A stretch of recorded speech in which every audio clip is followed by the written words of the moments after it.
Welcome to another episode of the Couch Bros NFL Show. I got my co-host with the most, Rod Man, in the building. We are reacting to. Oh, sorry, Rod. Go ahead and get your shit off, dog.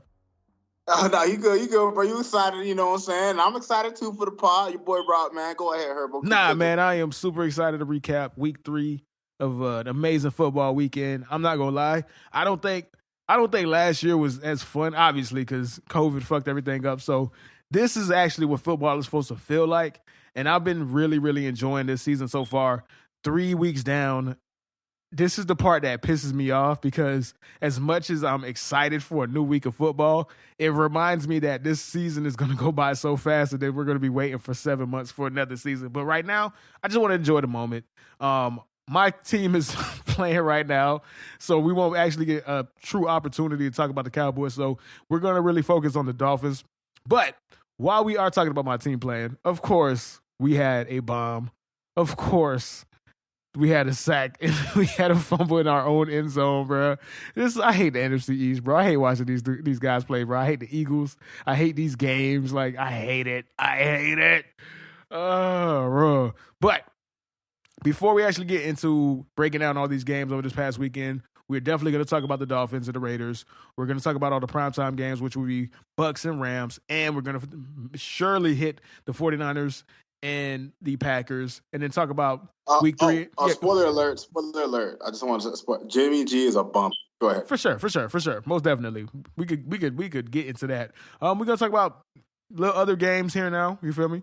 Then you know how we do our show. We have our red zone thoughts. We have our bad dope of the week. We also have our nominees for You're the Worst. But let's actually talk about, week 3 in a nutshell, bro.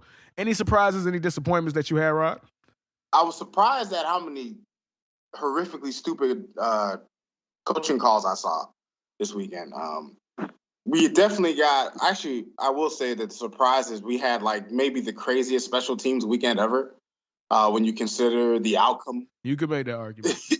Like the outcome of the Lions game, that crazy shit that happened in the Cardinals and Jaguars game with the 68-yard attempt turned into what ended up tying the longest play ever, a fucking kick 6, 109 yards. And then you had the fucking kickoff in the Bills-Washington game, which I was watching live, when the kicker kicks the ball and the wind was so strong that it knocked the ball back and the kicker recovered. I think it was Dustin Hopkins fucking recovered that shit. That was so crazy. That was so crazy. I've been watching football for over 20 years. I have never seen that. Never in my life. Never seen anything like that.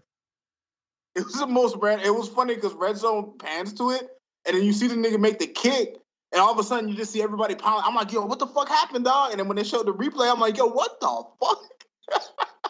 The unintentional onside kick. But nah, man, this was a fantastic weekend of football. Every game has some level of excitement to it, dog. It was great. Disappointments. Other than my team, though. For me, I want to say, there was no real surprises to me, right? The only surprise was just how bad the Bears offense and the Jets offense looked. But trust me, I'm pretty sure that both of those teams are going to get mentioned down the road in the episode, bro. Spoiler alert. Any other surprises? For sure. Any other surprises, though? For me, I want to say a surprise. I asked the question. I didn't really even get any thought to it, bro. That, of course, dog. How polished are we, right? How polished are we? Any surprises? Yeah. Okay. So I wouldn't say there's any surprises. I want to say the disappointment though I would agree when it comes to the coaching, because there was just some really ridiculous time management that I seen this past weekend, right? Like with the Chargers and with the 49ers, right? And we'll deep dive with the 49ers when we actually talk about the game, so I don't want to get too caught up on that. But with the Chargers, right? They had, I think it was 37 seconds left, or 32 seconds, I'm sorry. They had an opportunity because the Chiefs at the end of their game, when they were down 24-21, they had an opportunity to kill the clock, kick a game-winning field goal, and go home, bro. The Chiefs and Patrick Mahomes should have never touched that ball. It didn't make any sense to me. Even if you're going to throw and you're going to try to go for the throat, why do it on first down? Why not burn a timeout for the Chiefs, bro? I didn't understand it, dog. Like, are teams just that scared of Patrick Mahomes and the Chiefs that they just lose their minds, bro? It just said fuck time management and any concept of this shit, dog. Like, what about that? What did you think about that one, bro? Because that shit was so weird to me. No, I agree, man. I feel like Brandon Staley might have lost his composure a little bit.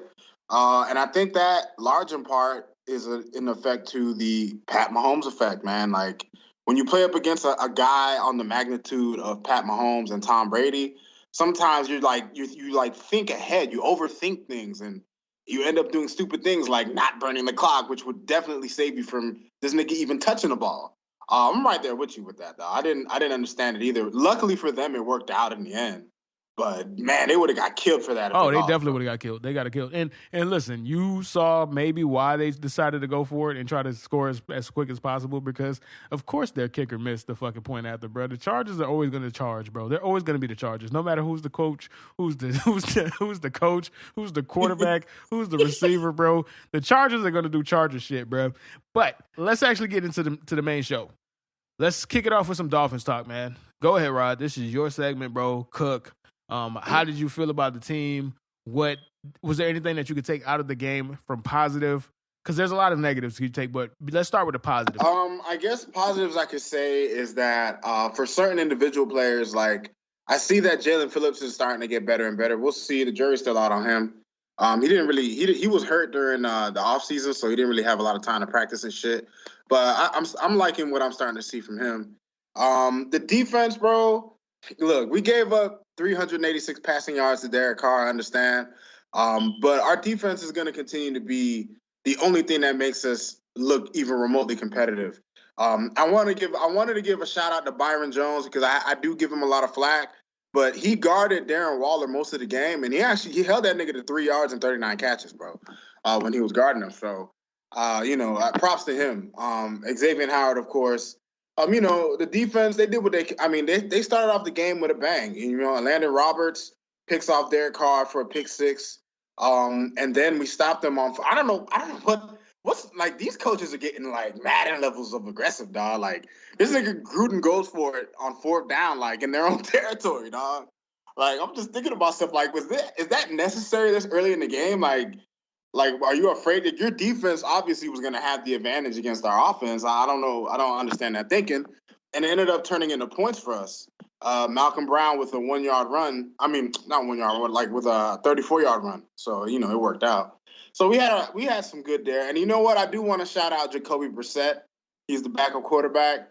But without some of the plays he made in the fourth quarter, like this game would have been a fucking embarrassment, bro.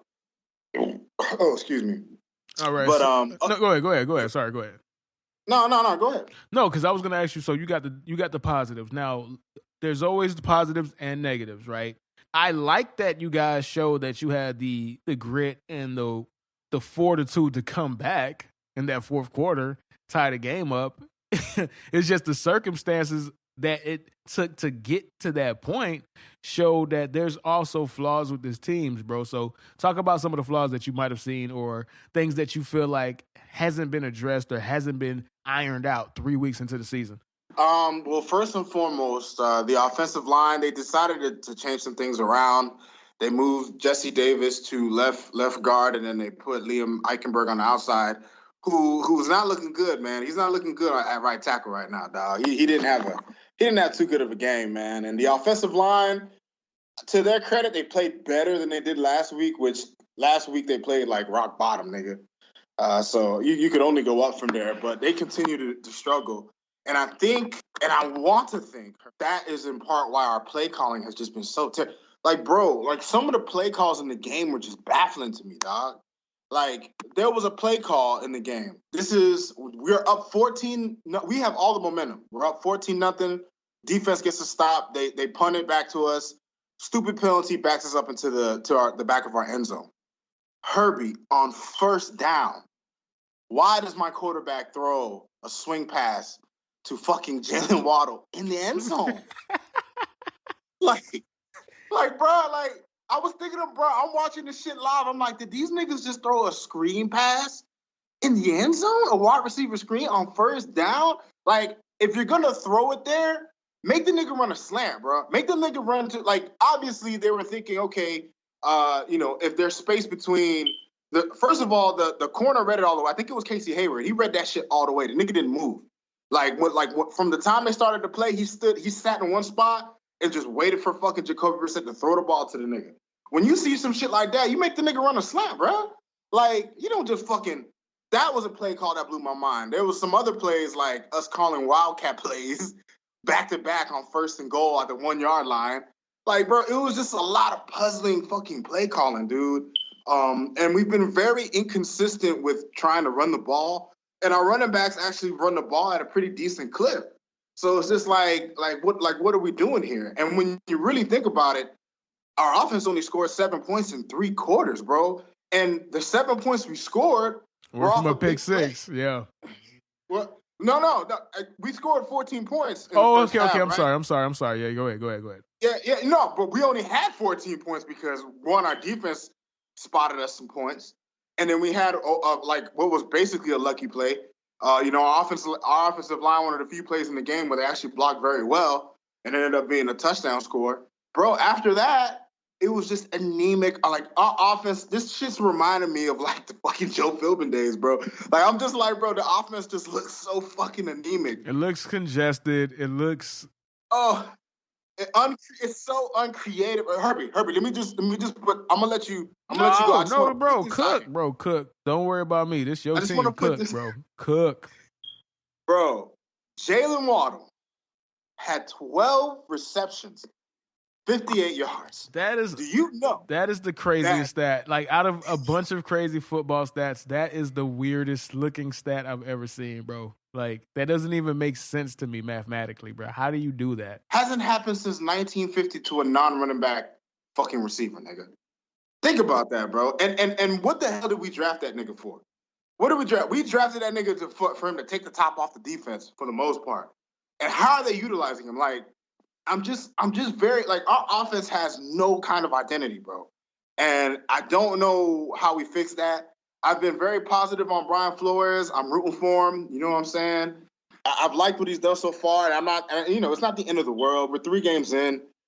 In his tenure, we start bad and we always get better. So, but it's just like, bro, you got to figure out the offense. Like, this duo offensive coordinator shit. How you have 2 offensive coordinators and they both agree, yeah, let's throw a screen pass in the end zone, nigga, in our end zone? What? Like, how do you do that? So me, like, you know me, like, I caught majority of the game on Red Zone, so it was kind of weird to you see them go in and back, and that's the problem with Red Zone, right? You go back and forth, and you don't really get to watch the whole game in context. So anytime I actually saw the Dolphins on offense, they were close to the Red Zone, and ironically, I only saw them on Red Zone in the fourth quarter, bro, because that's when it seemed like your offense kind of opened up. Now that I'm looking at it, and I'm listening to you explain it, the stats make sense as to what I saw or what I was able to pay attention to was not the game that was played for 3.5 quarters at all, bro. Like, you feel me? Like, and here's the funny thing, right? One of my Red Zone thoughts was Jacoby Brissett is playing YOLO ball, bro. He's fully embraced YOLO quarterbacking, bro. But when I did my stats, when I'm looking at my stats and doing research for the game, the nigga only averaged 4.3 yards per attempt. It took him getting 2 or 3 deep balls that were past 15 yards. Other than that, the nigga didn't do shit. He wasn't effective the entire game, dog. Yes. Yes, the offense was. And I don't put that squarely on him. I put that one part offensive line and even bigger parts to coaching. Like, just if you look at the plays we've run, like, our offense looks so pedestrian, dog. Like, there's just no creativity to it. It's just like, and then when you look at the replays, right? And I always go back and watch the film of the games, bro. I don't understand, to me, why the Dolphins seem to be the only team where, like, the receivers just never open, dog. Like, every time a Dolphins receiver makes a catch, a defender's around. Like, I see teams every game, bro. Niggas running wide open for the Chargers. Niggas wide open for the Cardinals. Niggas wide open. I see niggas wide open for the Broncos, bro. No one's ever wide open for us, dog. And I'm wondering if that is in large part to just bad play design. Because it seems like our quarterbacks are always forced to throw it short. I think it's bad play design, and I think it's because you guys have had so many different regimes, and you have players that are leftovers from different regimes, right? In a vacuum, Will Fuller is incredible to have on your team, right? But what's the point of Will Fuller when you already have Jalen Waddle? Then you have Devontae Parker. Devontae Parker is notorious for being a contested catch guy. Don't get no separation. You just got to give him a chance, right? And now you have Jalen Waddle. Jalen Waddle is supposed to be a jack of all trades, bro. But a jack of all trades is not supposed to have 12 receptions for 58 yards, dog. That is malpractice on your offensive staff. You guys wanted to blame Chan Gailey last year, bro. He ain't there no more, bro. So who we blaming now, man?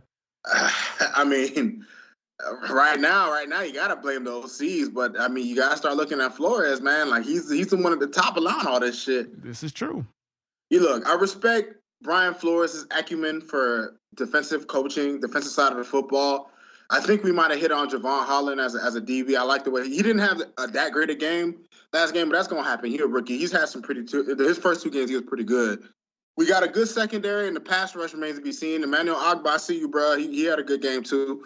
But when it comes to defense, I can respect it. But when it comes to offense, man, like he needs to find someone who knows what they're doing. Because he clearly doesn't know, and the people he's hiring don't know. And to Chan Gailey's credit, a lot of Dolphins fans complain, but the offense never looked this bad, bro. Like, through the first 3 games last year, we had the same record, but we looked like a totally different team in those first 3 games. Like, you could tell that, like, whoa, these Dolphins are a little different the first 3 games, even though they were 1-2. This 1-2 looks like, oh, y'all niggas might be 1-4 when Tua comes back. I want to end on this note. The worst part about this team is that the infrastructure is not going to the infrastructure that I'm seeing right now is not something that would make me optimistic about what Tua is going to come back to, bro. Tua's probably going to get knocked out of another game, bro. Like, that's what he's in a dumpster fire right now. I know the offensive line has been bad, and that's been bad for a decade. I don't know what offensive line. Rod, I figured it out, bro. That dude that y'all had that was on the coaching staff that was under Adam Gase who got fired for snorting coke, that nigga, you're paying for his sins, bro. You guys will never have a good offensive line because of him, bro. I figured it out, Rod. I figured it out. That's the only thing that makes sense at this point, man. That's the only thing that makes sense. Right, dog. Maybe we just don't deserve it, dog. Maybe we don't deserve it. Like, honestly, I was thinking to myself today, I'm going to keep it 100, bro. I was like, even if we did trade for Deshaun Watson, right? Because in my mind, I'm thinking, like, if a lot of because Greer's picks are starting to look like they're not panning out. Like, 2 of our best picks aren't even on the team. When you look at Tunsil and you look at Minka, right? So I'm thinking to myself, like, even if we traded for Deshaun, wouldn't we just be Texans further east, nigga? Is that what we would be, dog? Like, that's how I'm starting to feel with just the way we look on offense. Because I'm wondering if even a really good quarterback can salvage not just a bad offensive line, but just a bad offense in general. Yeah, you can. That's what you need an elite quarterback for, right? And we can probably have a discussion about this later in the week, but parting shots. This is what you need. That's what separates good quarterbacks from great quarterbacks and great quarterbacks from elite quarterbacks. A good quarterback needs a good team. A great quarterback needs an okay team. An elite quarterback can be good on a bad team. Deshaun Watson, even though he only won 4 games last year, he was elite, and his team wasn't that good, bro. No DeAndre Hopkins. Will Fuller was always hurt in and out, bro. I can't even name who was the number 1 receiver on the Texans last year, but it doesn't matter, bro. He still balled out. He still made lemonade out of apples, bro. Right? And at this point, dog, I know he comes with baggage, bro, but shit, fuck it, go for it at this point, bro. But let's get into the primetime games, right? Starting with Bucs and Rams. And I remember on our Bucs-Rams preview, we had our good friend James on, who's a diehard Bucs fan. We call him our number 1 Bucs correspondent. And we detailed a lot about the game, right? And when I did my research about that game, we both called it. We both said that the Rams might take it, right? So we were both right in that aspect. But it literally went exactly how I thought it would based off of the previous 2 games that the Bucs have already played. When you're a Super Bowl champion, people really don't pay attention to your flaws as a team, right? One of the glaring issues about the Bucs is they're just undisciplined. 2 weeks in, they already had 20 penalties.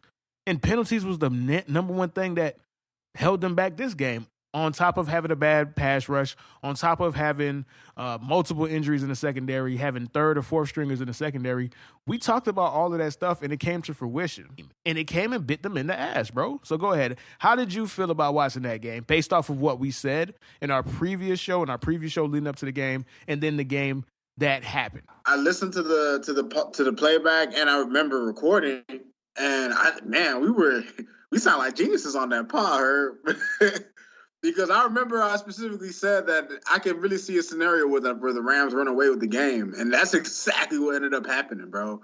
Like we talked about, the Bucs were suspect in both terms of discipline. As you can see, they had 7 more penalties, 41 yards lost. And then their defense, bro, is just not has looked up to the form that we thought they would. And I'm wondering, and I know James talked about the injury to one of their key players on defense, but I'm just wondering, like, is there a way that are they ever going to get it together? Because I'm telling you right now, bro, like, they're going to be teams like that could look. The Rams defense basically held them. This final score was 34-24, but it was really a 34-17 game. I mean, when's the last time we remember Tom Brady getting a garbage time? Because it was a garbage time touchdown. That is true. Right? That is true. You know what I mean? So when's the last time you remember seeing that? And I remember watching the game and they talked about it. You know, they always jinx things, these commentators. They said, you know, in the 3 games that Aaron Donald and Jalen Ramsey had played Tom Brady, you know, Jalen Ramsey never got a pick, Aaron Donald never got a sack, and his first sack ended up being a fucking sack fumble on Tom Brady. And then the Rams defense was just consistently being able to get pressure on Brady, hit Brady. And it showed. I mean, Tom Brady in the stats had 432 yards. It looks amazing. But without Antonio Brown there, which was another thing we kind of wondered about, it kind of showed, man, like they needed his presence there in order to move the ball consistently. And without his presence there, dog, it really hurt him. Right, and that's one of the things that I mentioned. That's one of the things that I brought up. I made the point, and it sounds crazy when you look at how much talent is on the Buccaneers, but I was like, bro, if you really want to keep it a buck, Tom Brady has been carrying this team. Like, this team ain't a good team. It's a great team. It's a talented team, but it's not a great team. You can be talented, but are you a great team? Are you doing the things that you need to do? Are you disciplined? Are you focused? Are you executing? Outside of the O-line, you know, he still has drops. He still has false starts to deal with. He still has defensive holding, all kinds of shit, all kinds of nonsense, right? And I made the point to say the Rams defense is literally designed to take away the Bucs' strength, which is explosive plays. The Bucs want to attack you downfield. They want to go for the kill shot. No team or secondary in the league is better than stopping that or minimizing that to the best of their abilities than the Rams. They were the number 1 defense last year, and they're starting to find their groove and coming into form and probably going to end up as a top 5 defense this year too. That's why we said they needed Antonio Brown. They needed somebody who could dominate the short and intermediate. Tyler Johnson is good, but he's not Antonio Brown. Scotty Miller runs a 4.2 for a white guy, but he's not Antonio Brown. Mike Evans... Right. Mike Evans is an afterthought, bro, and it's with Tom Brady, bro. I don't understand it, bro. Like, I really don't understand it. I know, bro. It's like his presence from the offense has just been completely minimalized, dog. It's crazy. Ultimately, the game was lost by the defense, right? And the reason why the game was lost by the defense is, 1, the Bucs lost Jamel Dean. Jamel Dean ain't even all that great himself. So if you have somebody that's coming in after him, oh, that's barbecue chicken, bro, all day, right? The DBs, it's hard enough for DBs to play DB and to play coverage in today's NFL as it is. So I'm not really going to focus in on them, right? That's not going to be the DBs that we're going to see towards the end of the year. The issue was the pass rush or lack thereof. The defensive line is not dominant this year. Let me give you some pass rush numbers and some pressure numbers based off of the pass rush. Shaquille Barrett, 33 pass rushes, 1 pressure. Joe Tyron, 31 pressures or pass rushes, 2 pressures. And Ndamukong Suh, 22 pass rushes, 0 pressures. Vita Vea, 20 pass rushes, 1 pressure. Raheem Newens, 1 pressure. William Golston, 1 pressure. You're not going to tell me that Jason Pierre-Paul with his 3 fingers is that is that important to this defensive line, bro. I won't go for it, bro. I'm not going for that, bro. I'm not going for that. No, I'm not going for that, bro. The real issue and the real reason why this team and that defense is giving up a lot of yards and a lot of points is because this defensive line is no longer dominant. And I don't know how you fix that. The only thing that you could try to do is scheme it, which, and I could say this from personal experience watching my team, that is a gift and a curse. That is a double-edged sword.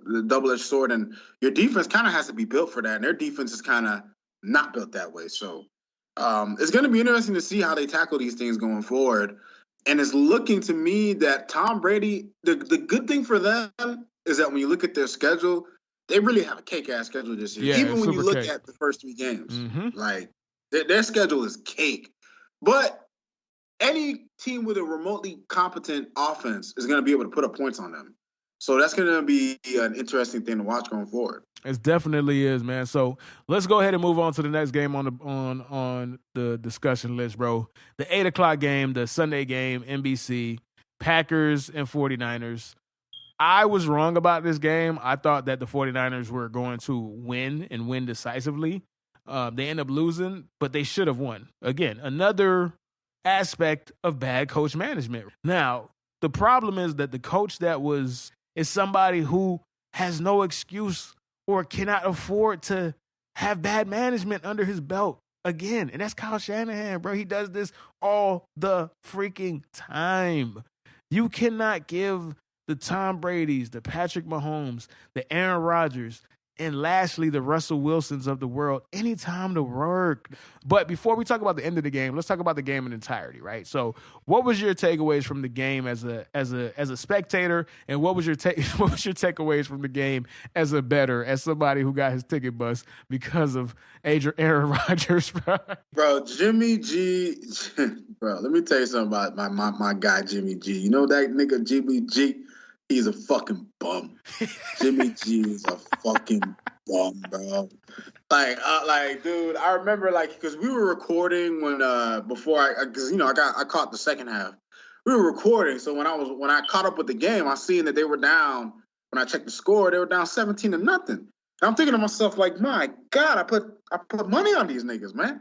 So I started panicking about it, man, and then they ended up bringing it back to 14.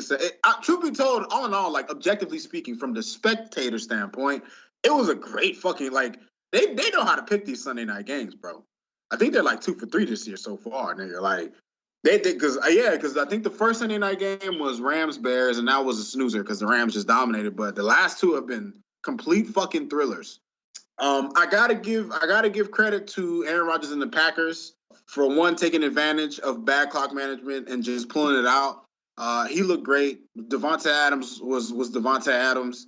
And the 49ers, man, they're just one of those teams. Bro, Jimmy G, dog, like, you just can't put your faith in this nigga. And I'm talking as a fan and as a nigga who's putting money. Don't put your faith in this nigga. And one of the things about Jimmy G is, like, you could see there's certain points in the game where his mind just short circuits, bro. Like, he just done some dumb shit. Like that fumble that he had. Oh my God. The fumble was ridiculous. And then he tried to argue, like, I threw the ball. Like, who does that? Who does that? In the middle of that game and that opportunity in that situation. And the crazy part is they still had an opportunity to get the ball back because for whatever reason, and we could talk about this slightly. Yeah, they won, and I'm talking about the Packers. Yeah, they ended up winning, so it kind of hushed that conversation. But had they lost, we would have to have the conversation about how has this dude had, and we're talking about Aaron Rodgers, a Pantheon quarterback, have had multiple games where he's losing double-digit leads and losing the game. He should have lost this game, too, when they were up 17-0. And you lost this shit to Jimmy G, but they won. Terrible execution, terrible defense, terrible defensive play calls that put the 49ers defensive players in bad positions that allowed Aaron Rodgers to make 2 incredible throws to win the game. But back to Jimmy G, though. Jimmy G was not good. He recorded 0 big-time throws, and to them, big-time throws is any throw that's like over 20 yards or 15 yards that has some type of level of difficulty. And this is where it shows the entire Jimmy G experience. For the third straight week. So that's every game that they played. He's committed 3 turnover-worthy plays. So they judge a play that could have been a turnover as a turnover. Whether it ends up as a turnover or not, you feel me? That's irrelevant. But they're going to negatively grade you if you put the ball in harm's way anyway, regardless if it was recovered, regardless if it was a pick. Because remember, only thing that's stopping a pick from not being a pick is if the defender catches the ball or not, bro. The decision is still a bad decision. And he's making bad decisions routinely. Right. He has to play with the cards he's been dealt. That's it. No, to play with the cards that he chose, nigga. No, you know dealt, nigga. You traded for that nigga. Fuck out of here, nigga. Yeah, that's true. The cards that he bought. He traded for that nigga. We all thought Bill Belichick was doing him a favor. Oh, Bill Belichick likes Kyle Shanahan so much. Bill Belichick knew that Jimmy G was a hack, bro. He was like, man, let me get this nigga, bro. Get this nigga off my hands, man. Actually, I'll take that back because Jimmy G was supposed to replace Tom Brady. So Bill Belichick don't even know nothing about this shit, bro.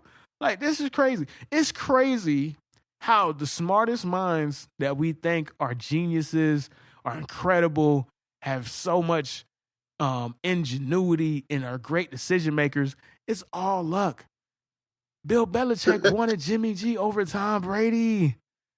Can you believe that? That happened. That happened. He's paying for it now, by the way. He's definitely paying for it, man. Any lasting shots on the game itself, though?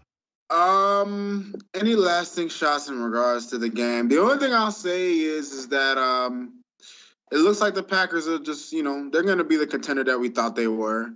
And I think the odd man out of the NFC West will be once again the 49ers this year.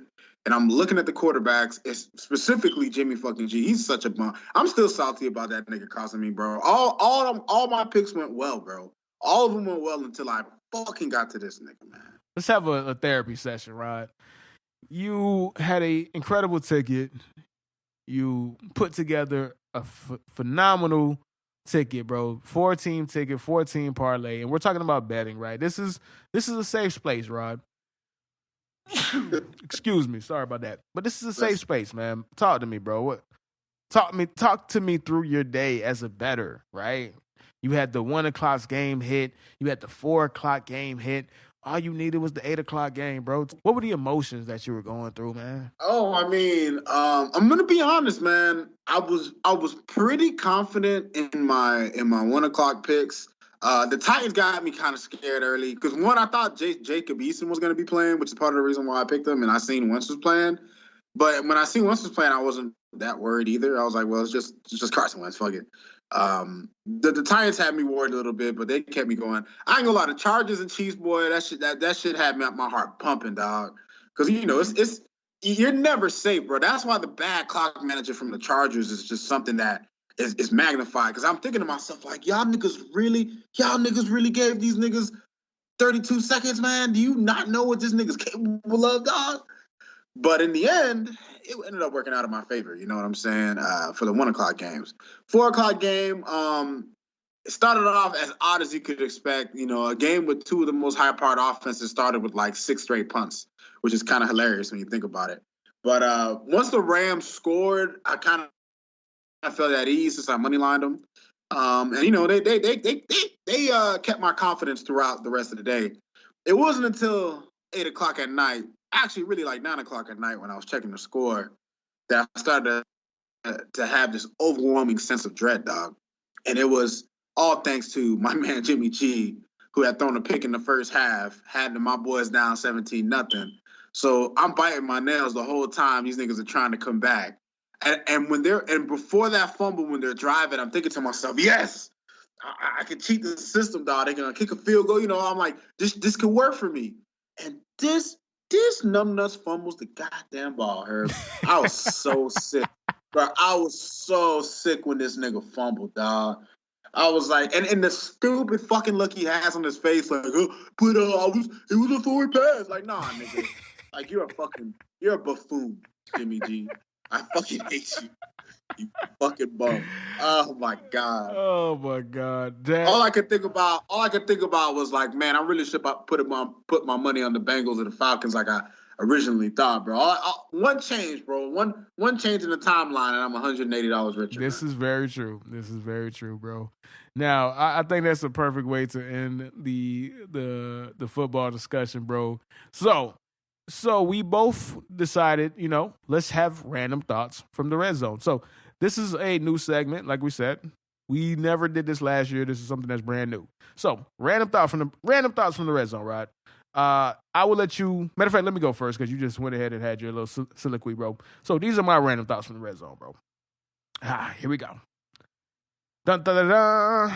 Random thoughts Dun, dun, dun, dun. from the red zone. Asante Samuel Jr. is really a clone of his father. He is though, bro. They catch picks in the same fashion. In the same fashion, it's so funny. It's hilarious. It's just the ball just finds these niggas, bro. I don't understand what it is, bro. I don't know what kind of gypsy shit that this nigga did to himself and his child, bro. But it worked. This nigga summoned. This nigga sealed some shit in his kid, bro. It fucking worked, bro. All right, next thought. If Mac Jones is this bad, Cam Newton has to be super washed, bro. That's hilarious. All right, another thought. Taylor Heineke looks really small against the Bills. Like, did you watch that? Like, he looked like a 5-year-old on the football field. It was so hilarious, bro. He looks like a fucking toddler. Toddler throwing football. All right, another one. Josh Allen is an alien. Jonnu Smith, the prize tight end for the New England Patriots, is $40 million down the drain. Who the hell attempts a 68-yard field goal on the road? Yeah, what the fuck was Cliff Kingsbury doing? This is a good one, bro. The Chiefs have become the AFC version of the Seahawks. Because they really are, bro. All their games are crazy. Nothing makes sense in none of their games, bro. It's ridiculous. Mac Jones is Alex Smith reincarnated, bro. He is, dog. That's on the nose. That's on the nose. Justin Fields' truthers are working overtime right now, bro. They will not let you make any kind of attempt to criticize him in any kind of way for that game. And trust me, I watched a lot of film on it. It's hard. But if you have 9 sacks in the game, it ain't all on the O-line. I'm going to just keep it there, bro. Trevor Lawrence is the white Jameis Winston. Like I said earlier when we were talking about the Dolphins, Jacoby Brissett has embraced YOLO quarterbacking. It's 2021, and I'm still confused about overtime rules. Daniel Jones only knows how to lose games. And finally, Titans Coast is proof that nobody cares about the AFC South, man. There you go. So those are my random thoughts from the red zone, bro. Let's go ahead and have yours, Rod. So my random thoughts from the red zone. First one is Bears offense doesn't deserve their defense. That's my first thought. My next one, Big Ben and Joe Burrow threw picks back to back. You're the worst might come from one of these two. Chiefs playing uncharacteristically bad. I'm thinking I should have moneylined the Chargers.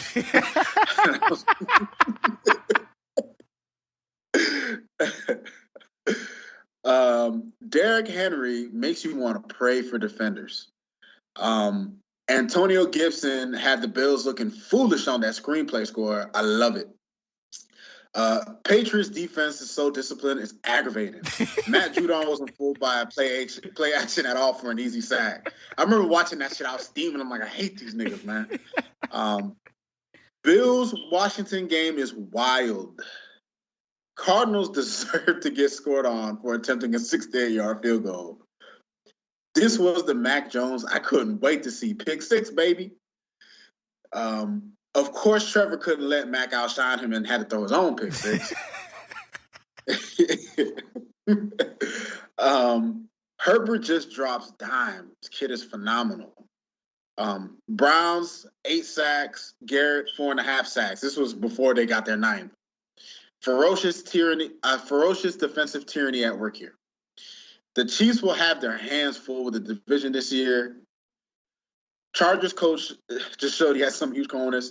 4th and 9 in a tie game, and you go for it. You got to understand because it's the Chiefs. One thing I can say about Dan Campbell, his teams will play for him and they'll play tough. But Lions will be the Lions. They lose in the most agonizing fashions.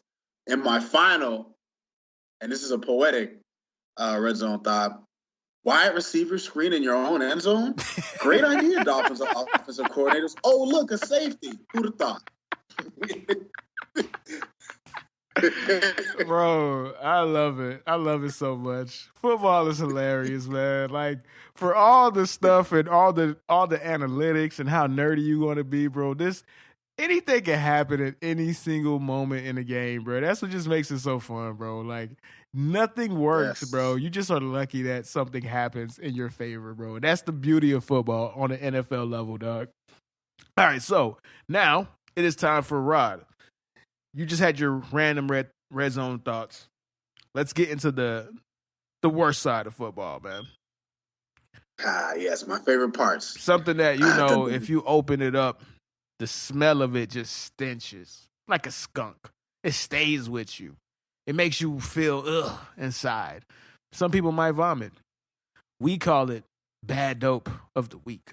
Rod, who are your nominees and honorable mentions this week, sir? So, thank you, Herb, for that illustrious introduction. I would like to introduce my honorable mentions for Bad Dope of the Week. You guys were bad, but you just weren't bad enough. My first honorable mention, the Houston Texans. Look, man, when you score less than double digits, you will always either be an honorable mention or on the list, bro, because you're in the NFL, bro. You gotta score at least 10 points. Obviously, I'm not going to hold it against them. Davis Mills at quarterback. We actually watched that game quite a bit, and that was just a really, really hard game to watch, man. It was, especially in the first half, man. Davis Mills, they weren't moving the ball at all. So they definitely had to be up there. My next nominee for Bad Dope of the Week, I couldn't let my boy, I couldn't let my boy in this band, the Steelers, slide. The Steelers got to be on Bad Dope. They only scored 10 points. Couldn't do anything in the running game. They are continually looking like one of the worst teams you see on the football field day in and day out. And Big Ben, dog, like this nigga can't move. He's washed. He is wet laundry, bro. Like he is done. All right. And finally, my last honorable mention, the Lions defense. How the fuck do you allow a 4th and 19 and then proceed to lose on a 66-yard field goal? Y'all, come on, man. That's Bad Dope. Now, on to the nominees for Bad Dope of the Week. Top 3. Arizona Cardinals, Cliff Kingsbury. You guys, I had to put y'all on the list, dog. You attempt a 68-yard field goal. You miss it. And then you allow a kick 6, 109-yard kick return. You got it. That's as bad a dope as you can get. They ended up winning the game, cool, but that moment in and of itself, just the decision and the result, bad dope all around. My next two are probably the most predictable ones. Number 2 for Bad Dope of the Week, the New York Jets, man. 0 points, man. That's probably the first thing. Normally you'd be first when you can't even put a point up. But, the Jets is just a spectacularly bad team. When you consider the fact that they allowed 5 sacks, they only had a total of 162 yards, 2 turnovers, 8 penalties, dog, for 89 yards. They were 4 of 15 on 3rd and 4th down combined. This is a really bad team. Only 11 first downs. They can't move the ball. Their young quarterback is looking like, and look, me and her were very high on this guy. Nah, he ain't it, bro. And I know he's a rookie, but sometimes you just got to call a spade sometimes. So that's my number 2 for Bad Dope of the Week. And last but not least, I mean, come on, man. Like anybody who watched the 1 o'clock games, you knew this was coming. The Chicago Bears, the Bears. These niggas had 6 first downs, 46 total rushing yards. They allowed 9 sacks for 67 yards, which allowed them to net 1 total passing yard. So for an entire 60-minute game of football, These niggas had 47 total yards. They averaged less than 12 yards a quarter. I want people to think about that at home. Now, they managed to not have any turnovers, but they still had 5 penalties, and they were 1 for 11 on third down, 0 of 1, only 20 minutes time of possession because they couldn't do anything on offense. Shout out to Myles Garrett for having an outrageous performance. But Chicago Bears, you guys have the baddest dope of the week. That shit is stank, man. I smell that shit all the way from Cleveland, nigga. That shit is horrifying, dog. Ugh. My goodness. I can't. They stomped on it too much, bro. man. I'm gonna have to take a bath in tomato juice after this one, dog. Like, oh god, bro. Oh my goodness, dog. And the funny thing about your bad dope is how it coincides with my you're the worst, bro. So, there's times where you have bad dope of the week, right? But when a team is bad, it's normally because the quarterback is equally as bad and bringing the entire team down, bro. So let's talk about some of the most notoriously bad performances of this week, right? And there's a common thread with this week's. There's a lot of repeat offenders from last week. I feel like these guys are going to be mainstays.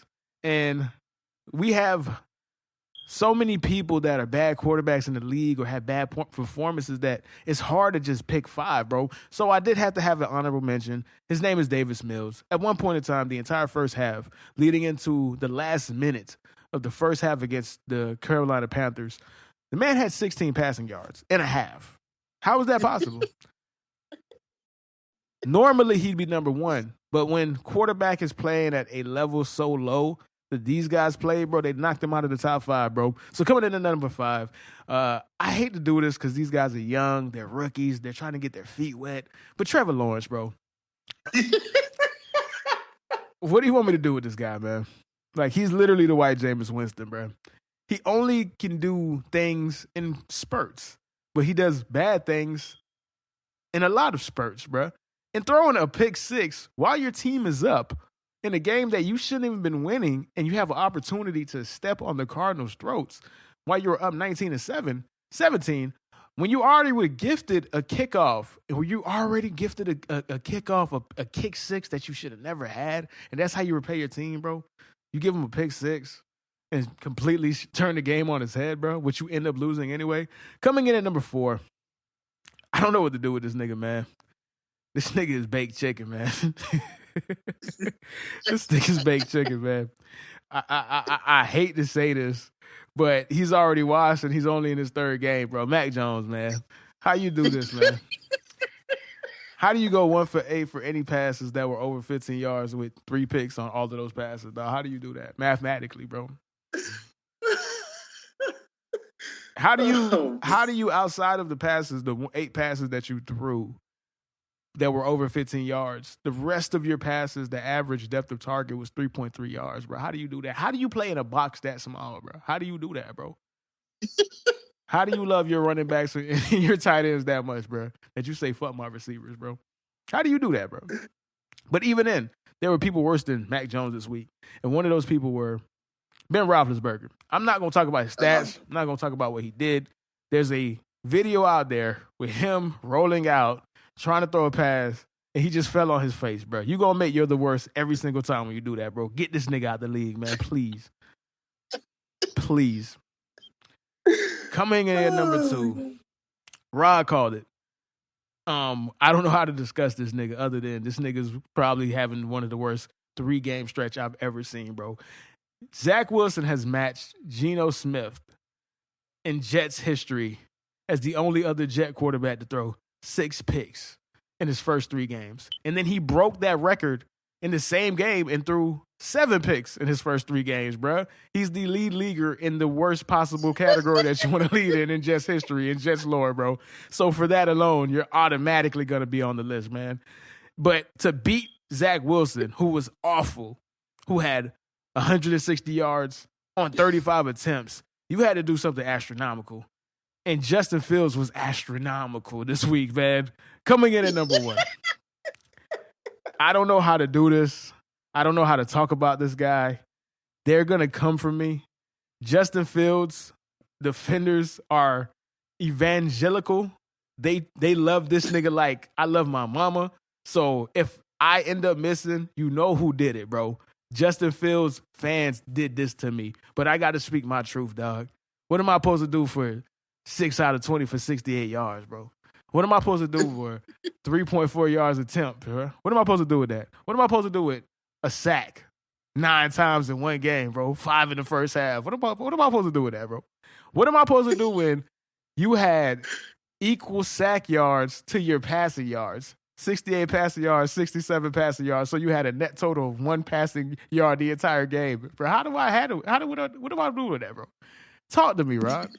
Talk to me. How can you not be number one? Trust me, I'm not here to... He was a runaway, man. He was a runaway. I'm not here to get on the guy. It was coaching malpractice. But we got to be objective. There's no quarterback that's ever had a game as bad as Justin Fields had against the Cleveland Browns, bro. So with that, Justin Fields, it pains me to say this. I hope you have a phenomenal career going forward. But for this week, you're the worst QB of the week, man. And with that, Rod, we are out. Out. What are you excited about next week, though? What piques your interest? Well, sorry, Herb, it cut out. It cut out. No. I was saying, we're done with this week. This episode is finito. But week 4, what piques your interest, bro? Real quick. Week 4. You know what? Let me take a quick look at the schedule, man. Because I can't look forward to Dolphins games like I thought I would.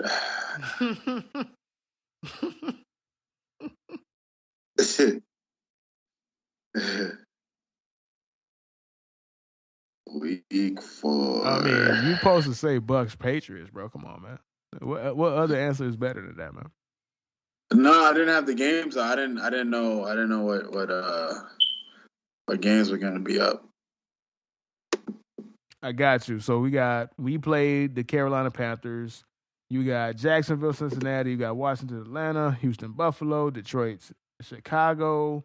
You guys played the Colts, Cleveland, Minnesota, Tennessee and the Jets, KC and Philly, Arizona and the Rams. Arizona and the Rams should be good. And then you got Seahawks and the 49ers. So we got a couple of good games. But the game that's going to really set it off is definitely going to be Tampa Bay and New England. The Bucks are going to put 50 on these niggas, bro. This just going to be a bloodbath, dog. Oh, dude. I mean, if there was any game Tom Brady wanted to play before he retired, it was this one, dog. He's going to stick it to Belichick, dog. He's going to give it to him. Another game that's actually shaping up to be really interesting, now that I have the list up, the Raiders-Chargers Monday night game, nigga, that might actually be a damn good fucking game. With the way the Raiders have looked early in the season, Derek Carr is looking like closer to his form before the injury, and Justin Herbert is the best young quarterback in football out of the newest crop. Those 2 games are for sure. I mean, I would say that if Tua was playing, I would say the Miami-Indianapolis game, but Jacoby Brissett is who he is, bro. I will say he's going up against his old team.